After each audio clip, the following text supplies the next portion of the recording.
Antes de mergulhar nesta história incrível, considere se inscrever no canal e ativar o sininho.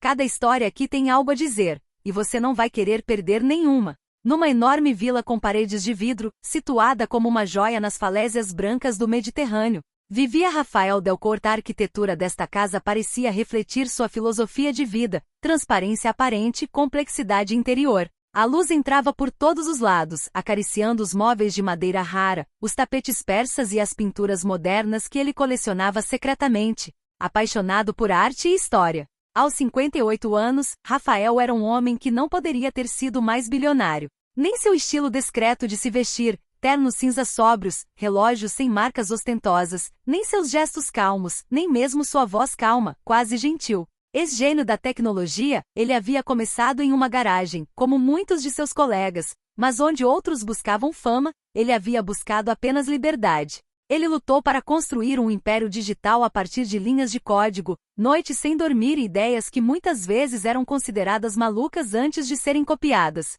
Ele agora morava com Elise, 34, sua segunda esposa. De uma beleza glacial, Elise já havia desfilado nas passarelas de Milão e Paris. Seu sorriso era perfeito, seus gestos comedidos, suas palavras sempre calibradas para bajular ou seduzir. Oficialmente, ela havia se voltado para a filantropia, presidia galas, posava em orfanatos exóticos, organizava leilões beneficentes. Mas Rafael, um observador meticuloso, aprenderá a discernir a compaixão fingida em seu olhar. Ela falava dos pobres como um conceito, não como pessoas. E então houve Inês, sua filha de 17 anos, nascida de um primeiro casamento devastado pela doença. Inês herdara os traços finos da falecida mãe e a vivacidade intelectual do pai, mas crescerá numa bolha de seda e vidro, embalada pelos privilégios de uma vida onde nada falta e tudo se obtém. Um carro com motorista, aulas de piano, passeios a cavalo, japonês, e férias de inverno em Aspen, que ela considerava um direito, não um luxo.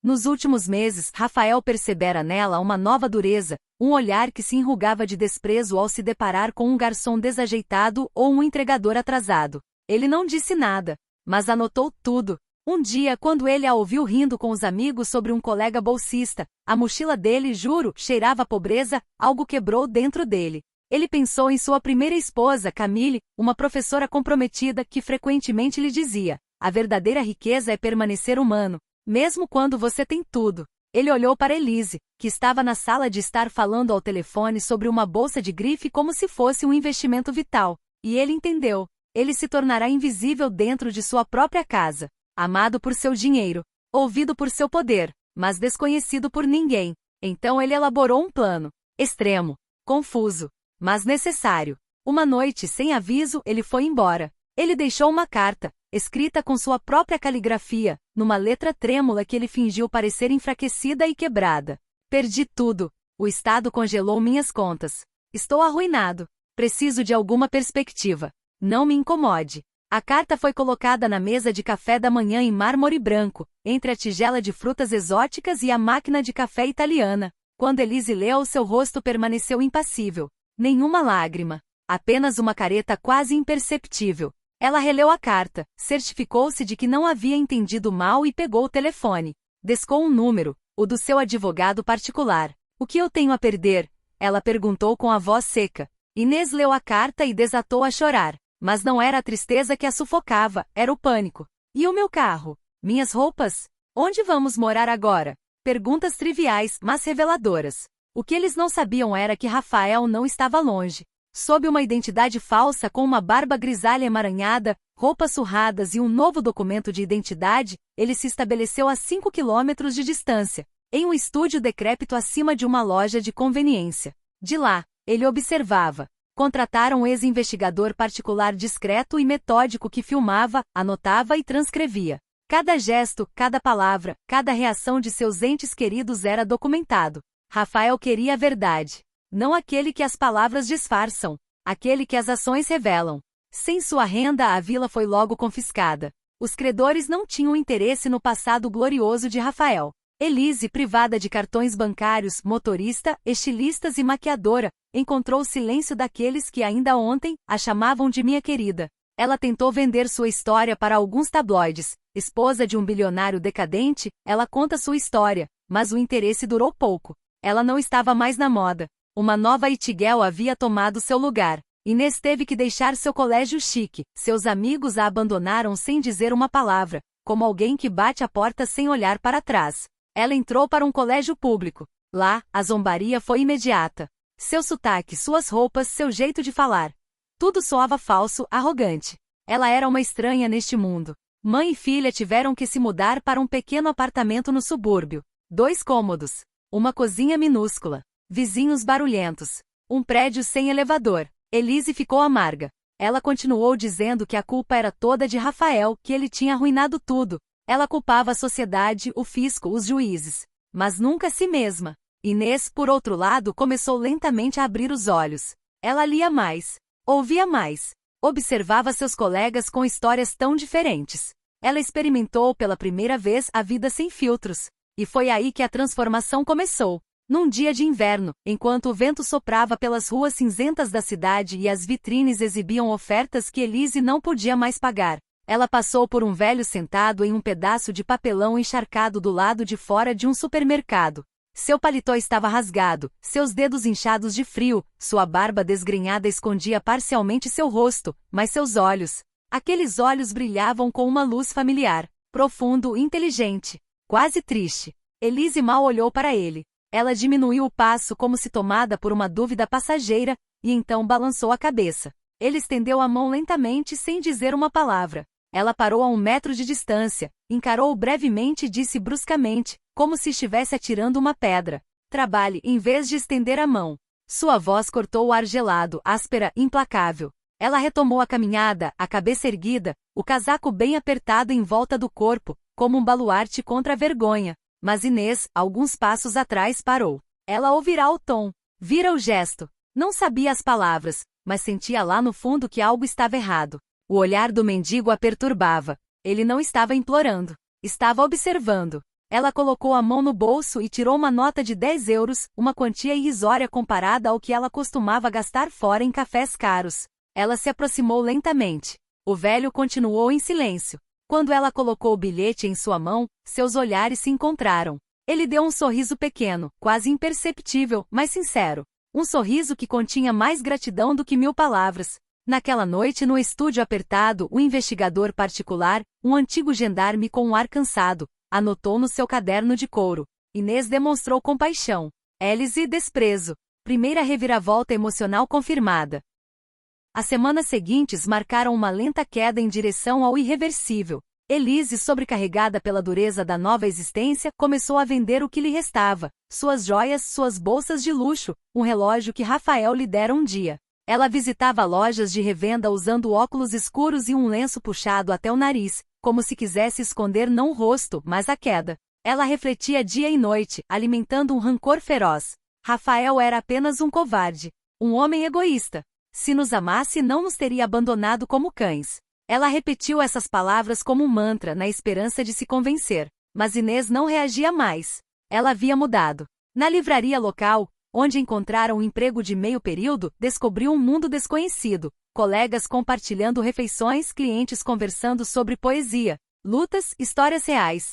À noite voltava para casa com as mãos sujas de tinta, os braços carregados de livros emprestados e o coração um pouco mais aberto a cada dia. Um dia, ela chegou em casa com as bochechas avermelhadas pelo frio e os olhos brilhando.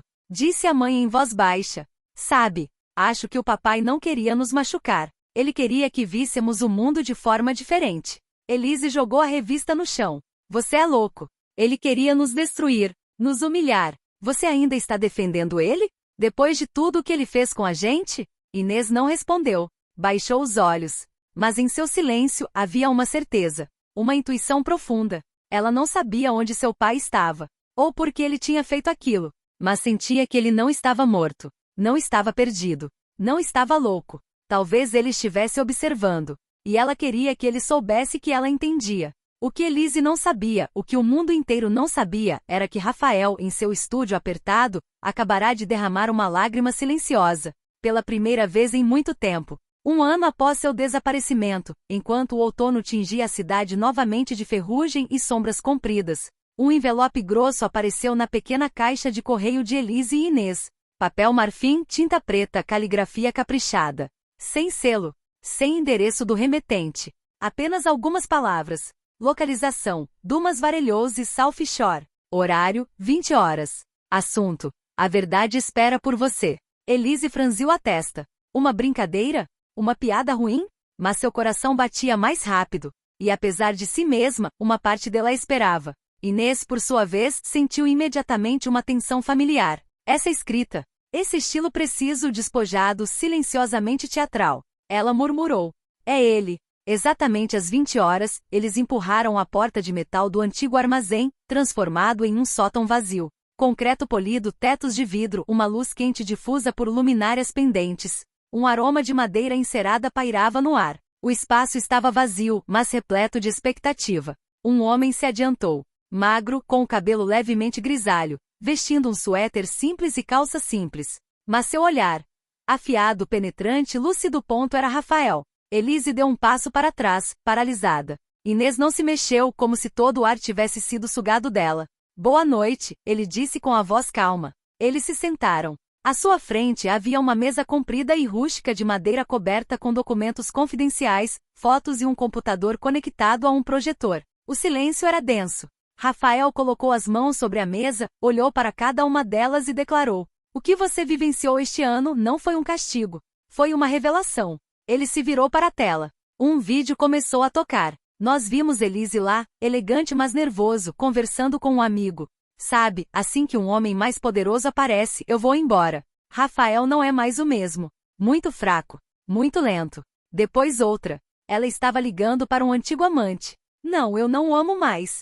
Só estou esperando o momento certo para sair. Seguiram-se cenas captadas por câmeras discretas. Ela empurrou bruscamente um vizinho idoso que veio pedir açúcar. Insultou um garçom lento e ridicularizou um morador de rua que saía de uma padaria. Elise tentou falar com a voz trêmula.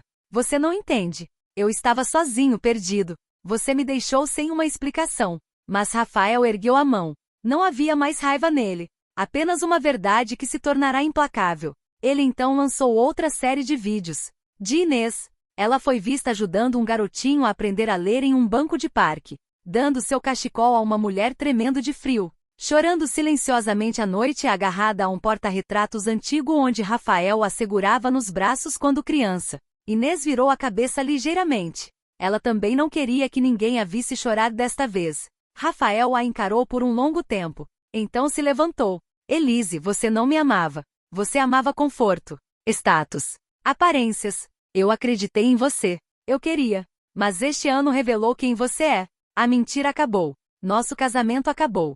Elise ficou paralisada. Nenhum grito. Nenhuma lágrima. Apenas um vazio se abrindo sob ela. Ela se virou lentamente e saiu do loft, sem dizer uma palavra. Sem olhar. Ele não a seguiu. O silêncio se instalou novamente. Mais suave e mais denso. Rafael aproximou-se de Inês, ajoelhou-se à sua altura e delicadamente pegou-lhe a mão. Sussurrou. Você é a minha maior conquista. Você voltou a ser a pessoa que sua mãe sonhou em ser quando criança. Você é digna, humana, resiliente e, acima de tudo, livre. Ela sentiu com lágrimas escorrendo pelo rosto. Nas semanas seguintes, pai e filha voltaram a conversar, lentamente, sem pressa. Ele não a forçou a sair do pequeno apartamento. Ele não sugeriu que ela voltasse à sua antiga vida. Ele lhe fez uma proposta simples.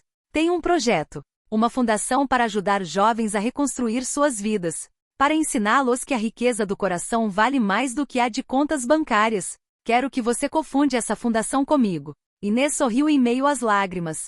Eu adoraria. Mas tenho uma condição. Continuarei trabalhando um dia por semana na minha livraria. Foi lá que aprendi a viver. Não quero esquecer. Rafael olhou para ela por um longo tempo e então sussurrou. Você entendeu tudo, minha filha. E ele a abraçou.